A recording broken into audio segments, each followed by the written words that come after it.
আসসালামু আলাইকুম। আমরা প্রত্যেকেই জানি যে আরব যে দেশগুলো আছে এই দেশগুলোতে কি পরিমাণ গরম হয়ে থাকে, যেখানে 45 ডিগ্রি, 48 ডিগ্রি, 50 ডিগ্রি তাপমাত্রা হয়। গরমে মানুষ অতিষ্ঠ হয়ে যায়। সেইখানে যদি কিছু ঠান্ডার শীতল আবহাওয়ার অনুভব করা যায় তাহলে কতটা আরাম লাগে, কতটা আনন্দ হয়।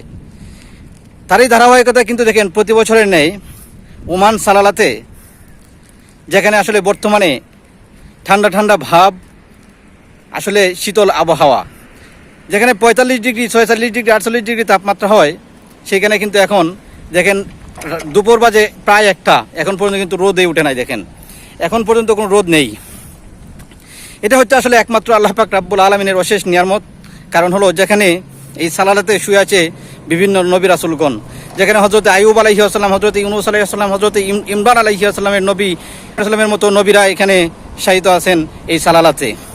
এখানে আসলে প্রতি বছরই কিন্তু এমন সময়ে 2 মাস, 2.5 মাস, 3 মাস পর্যন্ত এভাবে শীতল হাওয়া থাকে, শীতল আবহাওয়া হয়ে থাকে। মানুষ বিভিন্ন দেশ থেকে এই সালালাতে ঘুরতে আসে, বিশেষ করে ওমান, বিশেষ করে দুবাই, সৌদি, কাতার, এই দেশগুলো থেকে মানুষ এখানে একটু ঘুরতে আসে, একটু আরাম করতে আসে, একটু আসলে ঠান্ডা শীতল আবহাওয়া অনুভব করতে আসে। প্রকৃতির সৌন্দর্য কার না ভালো লাগে? প্রত্যেকটা মানুষই কিন্তু চায় যে একটু ঘুরি, একটু আনন্দ করি, একটু প্রাকৃতিক সৌন্দর্যের উপভোগ করি। তেমনটাই কিন্তু সালালাতে যেমন সুন্দর আবহাওয়া, তেমনি সুন্দর প্রাকৃতিক দৃশ্য। যারা আসলে এই ওমানে আছেন আপনারা জানেন বর্তমানে কিন্তু ওমানের অন্যান্য জায়গা সালালাবাদে প্রচুর পরিমাণে গরম। জুন জুলাই কিন্তু প্রচুর পরিমাণে গরম থাকে, কিন্তু সালালাতে একটু ভিন্ন।